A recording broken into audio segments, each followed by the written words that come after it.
이 삭개오에 관한 성경의 말씀은 우리에게 너무나 중요합니다.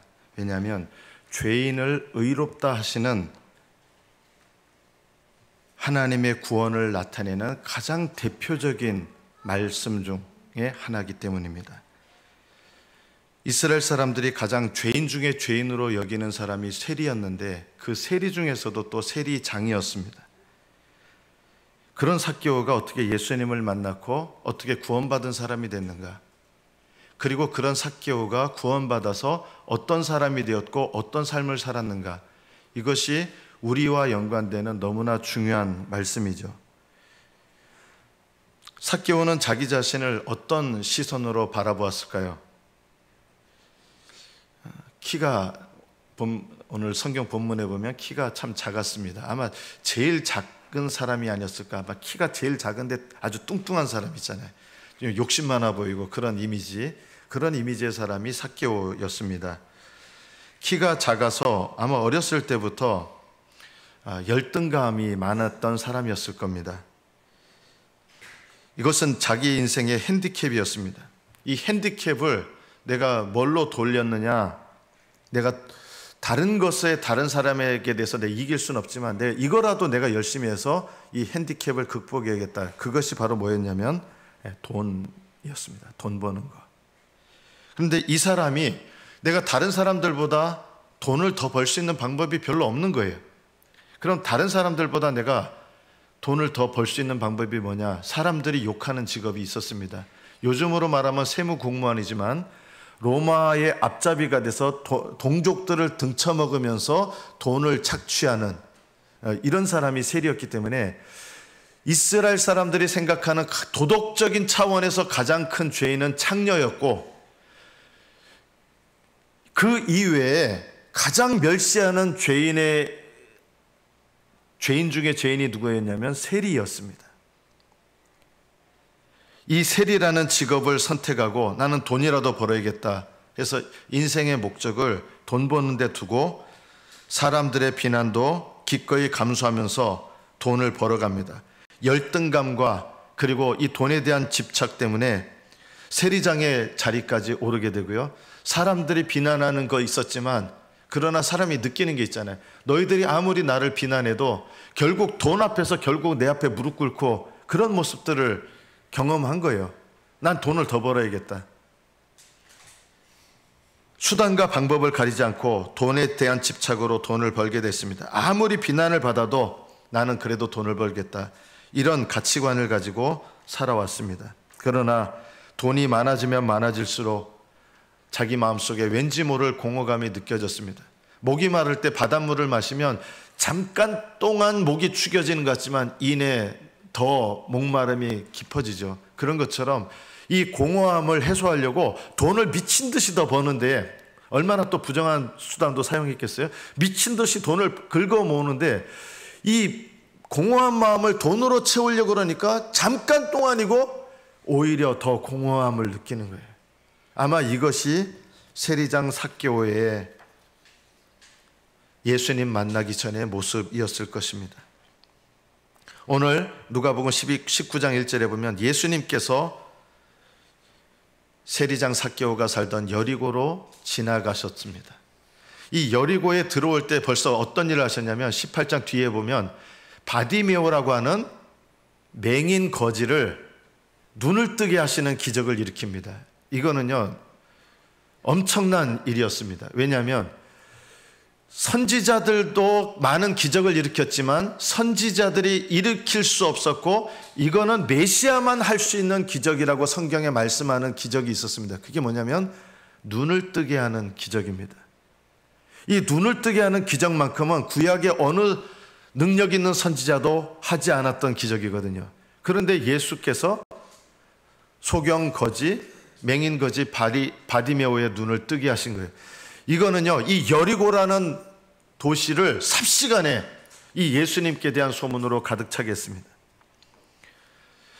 대단한 기적일 뿐만 아니라 이분이 메시아다라고 하는 이런 소문이 함께 섞여서 삽시간에 여리고 도시를 덮었습니다. 사람들이 예수님의 소문을 듣고 예수님 주변으로 몰려들었는데 아마 인산인해였을 것입니다. 예수님 주변에 이 여리고의 사람들이, 이 소문을 들었던 사람들은 다 모여들었습니다.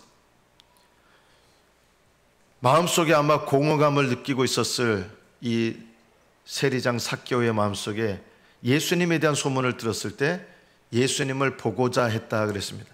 성경 원문을 보면 이 보고자 했다는 말은 그냥 궁금한데 한번 볼까? 이런 마음이 아니었어요. 이 제테오라는 말을 썼는데요, 너무 보고 싶어서 열망하는 걸 말하는 거예요. 이 소문을 들었을 때 그냥 그래? 메시아일 수 있다고? 궁금한데? 이런 마음이 아니라 그 소문을 듣자마자 이분을 보고 싶은 마음에 열망이 든 거예요. 그래서 예수님을 만나러 갔습니다. 여러분, 태권도 잘하시려면 어디로 가시면 됩니까? 태권도장 가셔야죠. 요즘 격투기 이런 거 젊은 사람들 관심이 있는데 격투기 잘하려면 어디로 가야 됩니까? 뭐 주짓수 아니면 격투기 도장 이런 데 가시면 됩니다. 예수님 잘 믿으려고 하면 어디로 가셔야 될까요? 예수님 잘 믿는 사람들이 있는 곳에 가셔야 되고요. 기도 잘하고 싶으면 어디 가시면 돼요? 기도 잘하는 사람들 거기에 들어가셔야 돼요. 하나님을 사랑하고 싶으면 어떻게 하면 될까요? 하나님을 사랑하는 사람들이 모인 곳에 내가 거기에 적극적으로 가야 돼요. 예수님을 만나려면 예수님 소문으로 모여있는 곳 거기로 이렇게 가야 되는 거예요. 삭개오는 예수님을 만나러 사모하며 갔습니다. 그런데 사람들이 모여있는데 키가 제일 작잖아요. 까치발을 들어도 안 보이는 거예요. 너무 작아요. 제일 작은 사람이니까. 까치발 들어도 안 보이고. 수많은 사람들이 예수님 주변에 모여 있었습니다. 그런데 놀랍게도 예수님을 인격적으로 만난 사람은 놀랍게도 누구였을까요? 세리장 삭개오입니다. 결과적으로 보면요. 다른 사람들은 그냥 궁금해서 예수님을 만나러 왔습니다. 그러나 삭개오는 왠지 모를 예수님을 만나고자 하는, 보고 싶어하는 강렬한 열망 때문에 예수님을 찾아왔어요. 이렇게 하다가 안 보면 사람들을 욕할 수 있어요. 여러분, 예수님을 만나려고 그러면요 쉽지 않아요. 왜냐하면 이 삭개오가 예수님을 보고 싶었는데 사람들이 너무 많았고 자기보다 키가 다 크기 때문에 안 보이는 거예요. 여러분이 예수님을 만나기 전에 꼭 일어나는 일들이 있습니다. 사람들 때문에 예수님을 만나기가 어려울 때가 있습니다. 교회 가서 시험 드는 거예요. 교회 가면 예수님이 있는데 교회 갔더니 교회에 있는 사람들 때문에 시험 들 수 있죠. 그러나 거기서 포기하시면 안 되는 거예요. 항상 우리가 예수님을 만날 때는 이런 시험들 만한 일이 일어나요. 근데 이 삭개오가 나쁜 사람들 좀 비켜봅시다 이러면 누가 비켜주겠어요? 이 가뜩이나 싫은 이 죄인 중에 죄인이 와가지고 저리 가라고 막 밀칠 거 아니에요. 그래서 사람들을 비집고 들어갈 수도 없어요. 이 삭개오가 그런 사람들 욕하면서 인정머리 없는 것들 같으니 하고 돌아섰다 그러면 삭개오는 예수님을 만나지 못했을 거예요. 신앙생활은요 남 탓하는 거 아니에요. 결코 남 탓하지 마십시오.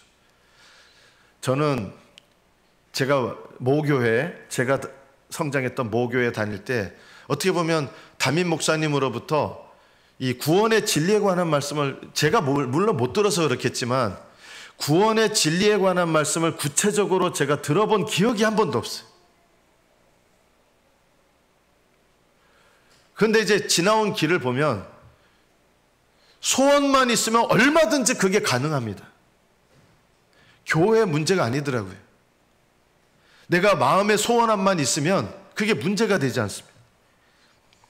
교회 다니는 그리스도인들이 범하는 죄를 보고 어떤 분들은 시험 듭니다. 시험 들지 마셔야 됩니다. 그런 것들을 넘어서셔야 됩니다. 시험 때문에 시험 들어서 예수님을 믿지 않는 것만큼 어리석은 것이 없습니다. 마귀는 항상 우리를 시험 들게 하고 낙심하게 만듭니다. 천국은 침노하는 자일 것입니다. 소망을 가지면 하나님은요 내 믿음 자라게 하시고요 은혜 베푸시고요, 물론 좋은 교회 훌륭한 교회 있으면 좋지만요 제일 중요한 건 이거더라고요. 하나님 은혜를 사모하는 마음이 있으면 그 사람은 결국은 어떤 방법으로든지 은혜를 받게 됩니다. 하나님의 은혜를 구하면요, 어떤 방법으로든지 하나님 은혜 주십니다. 사모하는 마음이 제일 중요하더라고요. 삭개오가 어떻게 했습니까? 목사님 탓, 교회 분위기 탓, 현대 기독교 탓, 교회 지도자들 탓, 부모 탓, 아내 탓, 남편 탓, 이렇게 하지 않았어요. 4대 교회를 보면 4대 교회의 영적 분위기가 어땠냐면요, 살았다는 이름은 가졌으나 실상은 죽은 자라 했어요. 영적으로 죽어있는 교회 있어요. 그러나 이 4대 교회에 흰옷을 입고 깨어 주님과 동행하는 사람들은요, 얼마든지 주님과 동행했던 거예요. 신앙은 다른 사람들과 함께하는 것도 중요하지만 천국은 침노하는 자일 것이다. 내가 하나님 앞에 소원하는 믿음을 가지면 그 믿음은 반드시 은혜를 받게 돼 있습니다. 삭개오가 어떻게 했습니까? 돌무화과 나무로 올라갑니다.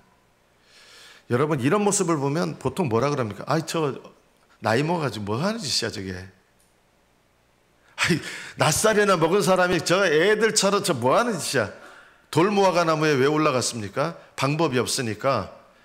딱 보니까 저기 예수님 가는 방향을 보니까 저기 돌무화과 나무가 이렇게 있고, 그 나무, 이 키 작은 사람이 그 나무를 힘들여가 올라가 가지고 그 나무에 올라가서 예수님을 보고 싶으니까 그냥 이 나뭇가지가 이렇게 드리워져 있을 때 그 나무, 굵은 나무를 찾아가지고 또 거기, 여러분, 나이가 적지 않았을 사람이고요, 몸도 뚱뚱했고 키도 작은 사람이고 돈으로 말하면 사회적 지위가 있는 사람이었어요. 그리고 사람들이 가뜩이나 자기를 우습게 여기고 싫어하는 죄인 중에 죄인 셋인데 사람들이 이런 자기 모습을 보면 얼마나 비웃겠어요. 그런데요, 세리장 삭개오는 예수님을 보고 싶은 열망 때문에 그런 게 하나도 생각이 안 나는 거예요. 돌무화과 나무로 올라가 가지고 예수님 보고 싶었던 거예요. 예수님을 믿을 때요, 너무 고상하게 믿으려고 그러지 마세요. 기도도요, 조용히 기도하실 줄도 알아야 되고 뜨겁게 통성으로 기도해요. 저는 우리 교회가 좀 뜨겁게 통성으로 기도하는 훈련도 됐으면 좋겠어요. 제가 그 예전에 사당동 부근의 봉천동에서 살았는데요, 그 봉천동에 저희가 살던 집 바로 옆에 순복음 교인이 있었어요. 혼자 찬양하고 하는데 왜 혼자 저의 음성을 내주야, 미친 것 같고 미련 이상해 보이잖아요. 그런데 하나님은요, 누구한테 은혜를 주시겠어요? 하나님은요, 사람들 보기에 바보 같고 미친 듯 하는 것 같지만 박수 치면서 주님 찾고 울며 불며 소리 지르고 은혜 받더라고요.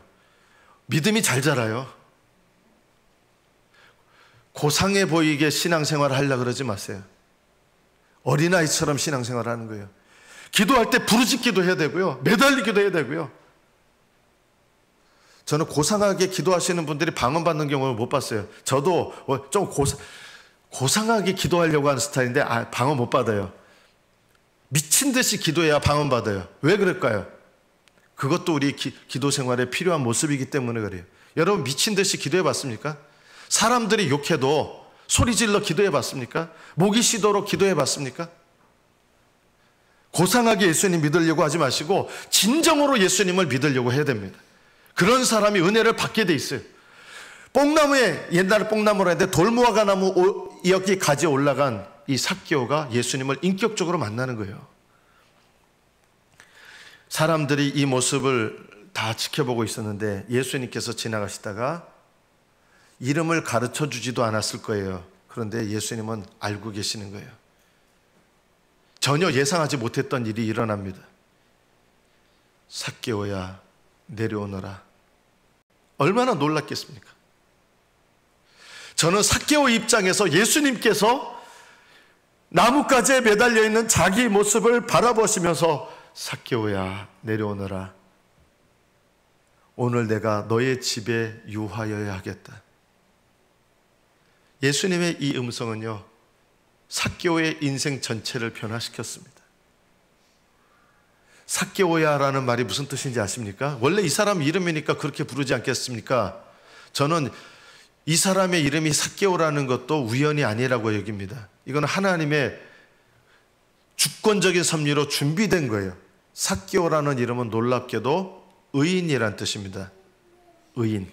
그래서 이런 뜻으로 부르신 거예요. 한편으로는 삭개오의 이름이니까 삭개오야 이런 것이지만 죄인인 이 사람, 죄인 중에 죄인인데 예수님은 죄인 중에 죄인을 야 이 죄인아 이렇게 부르신 게 아니라 의인아 이렇게 부르신 거예요.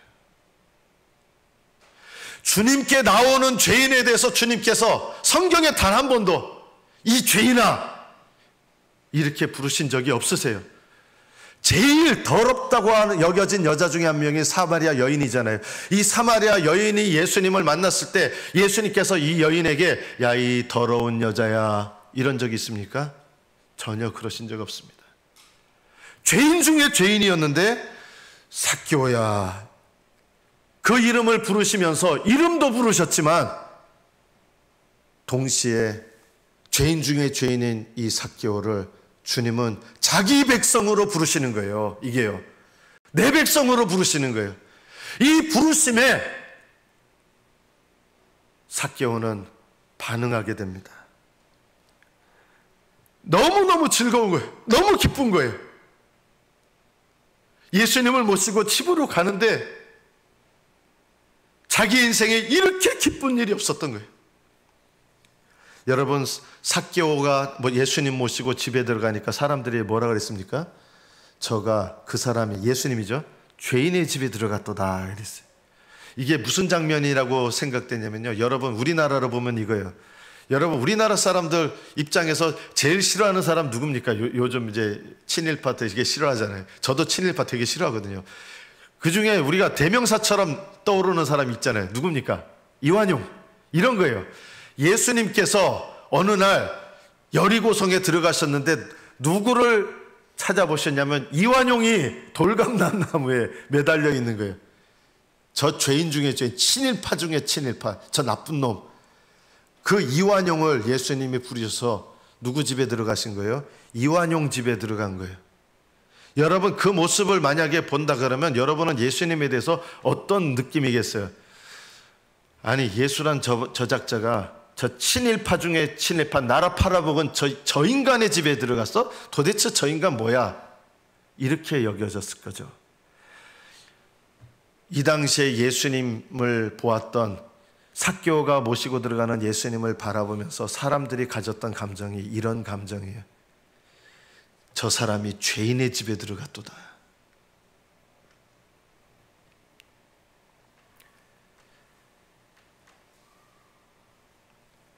하나님께서 보시기에 진짜 죄인은 누군지 아십니까? 주님은 자기에게 나아오는 죄인을 죄인이라고 하신 적이 없습니다. 주님께서 정말 죄인이라고 여기는 사람은 누굴까요? 예수님께 나오지 않으려고 하는 사람들이 죄인이었습니다. 바리새인들은 자기들이 제일 의로운 사람이라고 자신했습니다. 그러나 예수님은 너희가 영생을 얻기 위하여 내게 오기를 원하지 아니하는도다. 너희가 나를 찾다가 너희 죄 가운데서 죽을 것이다. 너희는 너희 아비 마귀에게서 났으니 너희가 듣지 아니하면 너희가 하나님께 속하지 아니하였음이로다. 누가 죄인입니까?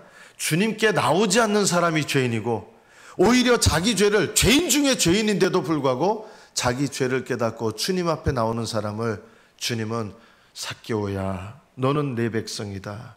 너는 나의 의로운 백성이다. 내가 너를 의롭다 여기는 나의 백성이다. 이렇게 여겨주시는 거예요. 신앙의 본질은 무엇입니까? 하나님께 나아가는 것입니다. 예수님께 나아가는 것입니다. 제가 이렇게 기도하면서 우리 성도들에게 하나님께서 이 말씀을 전하기 원하시는구나. 여러분 회개하실 때 십자가 없는 회개하지 마십시오. 십자가 없는 회개가 뭡니까? 계속 죄를 나열하는데 정말 해야 될 일을 안 하는 거예요. 죄를 나열하는 게 회개가 아니잖아요. 뭐가 회개입니까? 십자가로 나가는 거가 회개예요. 회개는 주님께 돌아오는 게 회개예요. 주님께 나가는 게 회개거든요. 죄는 엄청나게 고백하는데 주님께 나가는 거 없다면 이거는 십자가 없는 회개예요. 이런 회개는 하지 마세요. 잘못된 회개예요. 차라리요, 주님 저는 죄인입니다 하고 주님께 나아가시는 게 더 나아요. 삭개오가 예수님 맞으러 이렇게 내려왔어요. 돌감나무에서. 그러자 주님께서 잠깐 너희 집에 들어가기 전에 할 일이 있다. 지금까지 네가 지은 죄를 처음부터 끝까지 알파부터 오메가까지 다 고백해라. 예, 제가 누구 재물을 토색했고 누구 재물을 토색했고 누구 재물을 토색했고 누구, 이러면요 날이 새도 예수님 못 들어갔을 거예요. 그렇게 하셨습니까? 아니에요. 삭개오의 집에 들어가시는데 죄를 다 나열한 다음에 됐어, 이제 그만하면 됐어 하고 이렇게 들어가신 게 아니라, 삭개오가 예수님을, 자기 알잖아요 자기가 누군지, 예수님을 모시고 그대로 들어갔어요. 여러분, 십자가 없는 회개하지 마십시오. 성령 없는 성화하지 마십시오. 성령님의 도우심 없이 거룩함에 이르려고 하면 아무 쓸데없습니다. 실패합니다. 그리고 소용없습니다. 십자가 없는 회개, 성령 없는 성화, 이거는 하나님과 상관없는 거예요. 우리를 힘들게만 하는 거예요. 삭개오가 예수님을 모시고 들어가서 뭘 했을까요? 예수님은 삭개오를 대하셔서 친밀한 대화를 하셨을 거예요. 그리고 그 친밀한 관계 속에서 삭개오가 너무 은혜를 받고 너무 감격했습니다. 그리고 예수님께서 이렇게 명령하시지 않습니다. 너 은혜 받았구나. 자, 그러면 네가 할 일 있다. 네가 지금까지 토색한 거 하나하나 다 갚어. 이렇게 명령하시지 않았어요. 예수님은 그렇게 안 하세요. 주님을 만나서 은혜를 받으니까 주님께서 그렇게 하라고 하신 적이 없어요. 이 사람 거듭난 거예요. 거듭나니까 내 마음에 생각이 솟아오르는 거예요. 자연스럽게. 주님, 제가 제 재산의 절반을 하나님을 위해서 드리겠습니다. 그리고 지금까지 제가 부당한 방법으로 토색한 거 4배를 쳐서 일일이 다 갚겠습니다 한 거예요. 여러분, 이게요 구원받은 거고 중생한 거고 은혜 받은 거예요. 주님께서 그렇게 하라고 하시지도 않았는데 재산의 절반을 드리겠습니다. 그리고 부당한 방법으로 모은 거 4배를 갚겠습니다 했을까요? 100% 그렇게 했습니다. 나중에 주님과 헤어졌겠죠. 주님 다른 데로 가시고 자기가 토색했던 거 일일이 찾아가면서 다 갚아주고, 이게 바로 진짜 회개고 진짜 믿음이에요. 은혜를 받으면 관계가 회복돼요. 그전에는 삭개오에게 다른 사람들은 어떤 대상이었어요? 착취의 대상이었어요. 내가 돈을 긁어 모아야 될 대상. 근데 예수님이 내 안에 들어오시니까 내가 섬겨야 될 대상이 된 거예요. 이게 은혜예요. 십자가의 은혜가 내 영혼 가운데 들어오면 죄가 미워져요. 저도 하나님 앞에 회개할 때 죄를 낱낱이 고백하고 하는데 하나님께서 이러실 때가 있어요. 그냥 내 앞에 오너라. 주님은 나를 그냥 맞아주시는 거예요. 내가 다 회개한 다음에 주님께서 날 맞아주시는 게 아니라요, 주님께서 나를 그냥 있는 그대로 나오게 하시고, 그리고 나온 다음에 주님께서 나에게 하나하나 버릴 거 버리게 하시고 배상할 거 배상하게 하시고 그렇게 하시는 거예요. 여러분, 삭개오가 예수님을 만나기 전에 얼마나 죄가 많았겠어요? 그 수많은 죄들 때문에 예수님 못 만났습니까? 아니에요. 죄 때문에 예수님을 못 만나는 거 아닙니다. 왜 예수님을 못 만나느냐? 예수님께 나오지를 않기 때문에 못 만납니다. 아무리 죄가 많아도 예수님 만날 수 있습니다. 자, 그러면 우리가 고민스럽게 만드는 거 이거잖아요. 예수님을 만나고 난 다음에 지은 죄는 예수님 못 만납니까? 여러분, 오해하지 마십시오. 예수님 만나기 전에 지은 수많은 죄도 예수님 만나는데 방해가 안 됐다 그러면, 예수님을 믿고 난 다음에 지은 수많은 죄도 예수님을 만나는데 방해가 될 수 없습니다. 어떻게 해야 돼요? 삭개오가 처음 예수님을 만났던 것처럼 주님께 나아가셔야 돼요. 여러분, 예수님을 믿은 다음에 죄는 사실상 더 큰 죄예요. 그럼에도 불구하고 그 수많은 더 큰 죄들 때문에 예수님을 만나지 못할 수는 없다는 것입니다. 죄 때문에 예수님을 못 만나는 것이 아니라 예수님께 나오지 못하기 때문에 못 만나는 것입니다. 우리는 죄에도 불구하고 예수님 십자가로 나가야 되고, 이게 회개입니다. 내가 죄를 알아요. 정말 얼굴을 들 수 없는 죄를 알아요. 그럼에도 불구하고 주님께로 나아가는 것, 이것이 회개입니다. 삭개오에게 얘기합니다. 속히 내려오라. 속히 내려오라. 예, 주님 내려가기 전에 제가 이런 죄 저지르고 이런 죄 저지르고 이런 죄 저지르고 이런 죄 저지르고 그렇게 하면 안 돼요. 속히 내려오라.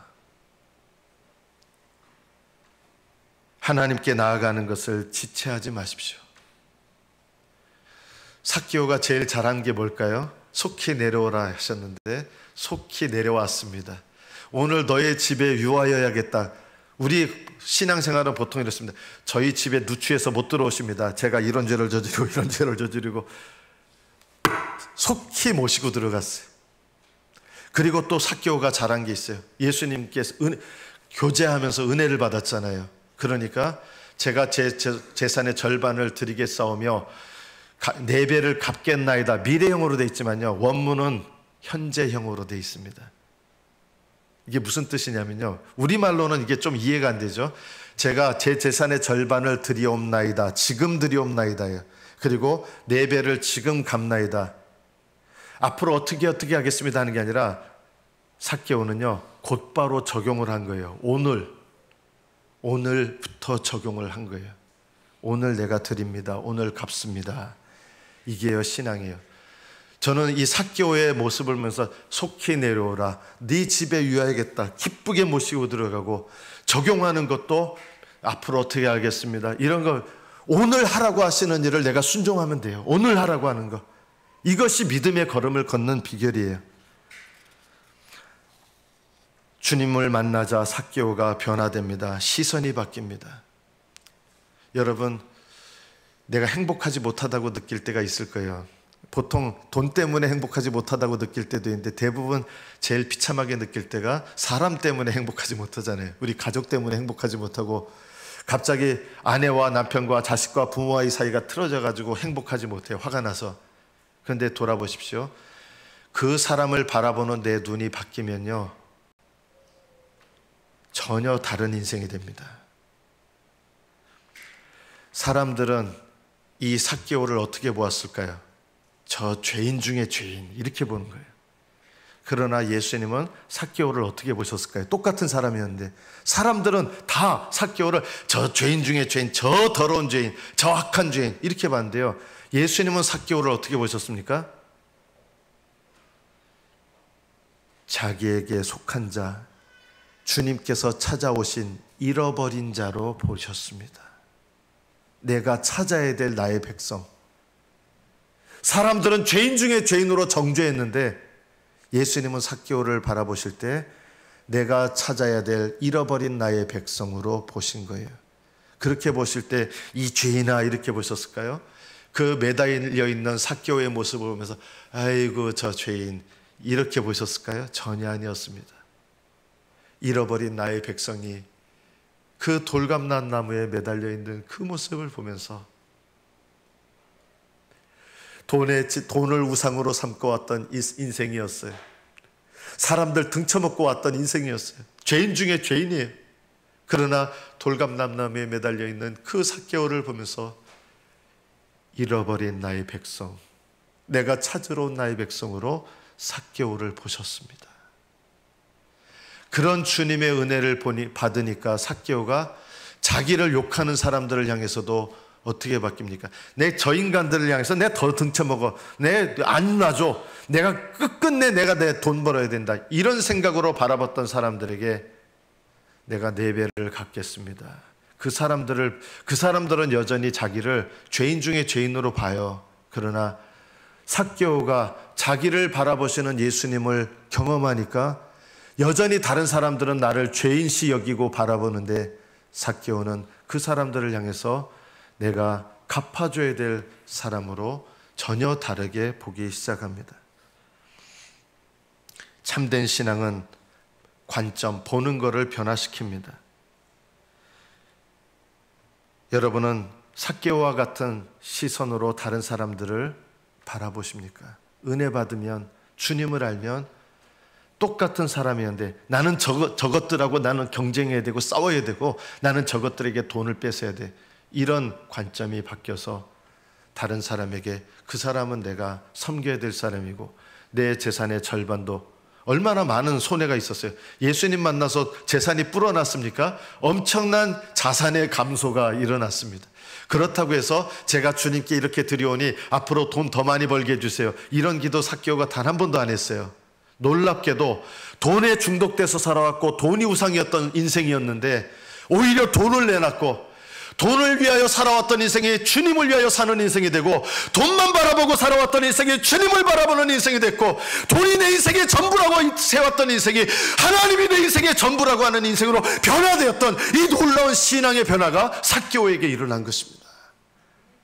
저와 여러분에게도 예수 그리스도께서 내 삶에 인격적으로 찾아오시면 이런 변화가 일어납니다.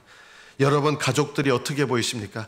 맨날 내 속 긁어놓는 내 가족, 나 힘들게 하는 내 남편, 나 힘들게 하는 아내, 나의 속을 긁어놓는 내 자식으로 보이는 게 아니라 예수님의 은혜가 들어오면 주님께서 찾으시는 잃어버린 자요, 나는 그 사람의 구원을 위해서 그 사람의 구원의 이웃이 돼서 구원의 행동을 적용해야 될 구원의 식구로 내가 보게 되는 거예요.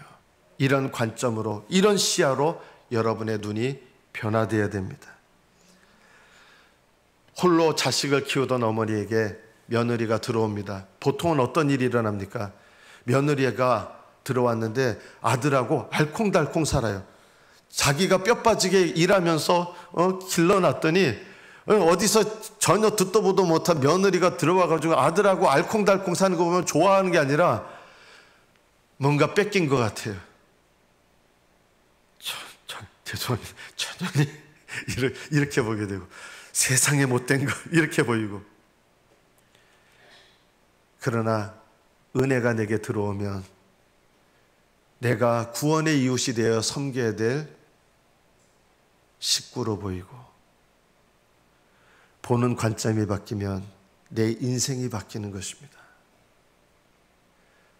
주변 사람이 바뀌어서 내 인생이 바뀌는 게 아니라 주님께서 내게 오셔서 사람들을 바라보는 내 관점이 바뀌어야 내 인생이 바뀌는 것입니다.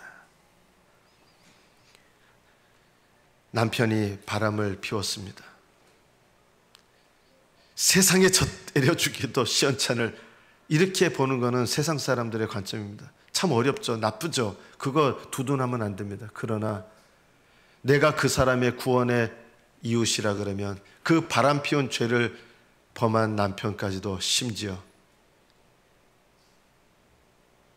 내가 그리스도 안에서 용서하고 그 남편의 회복을 위해서 내가 기도하게 되고 그 영혼을 위해서 구원의 수고를 하게 되는 것입니다.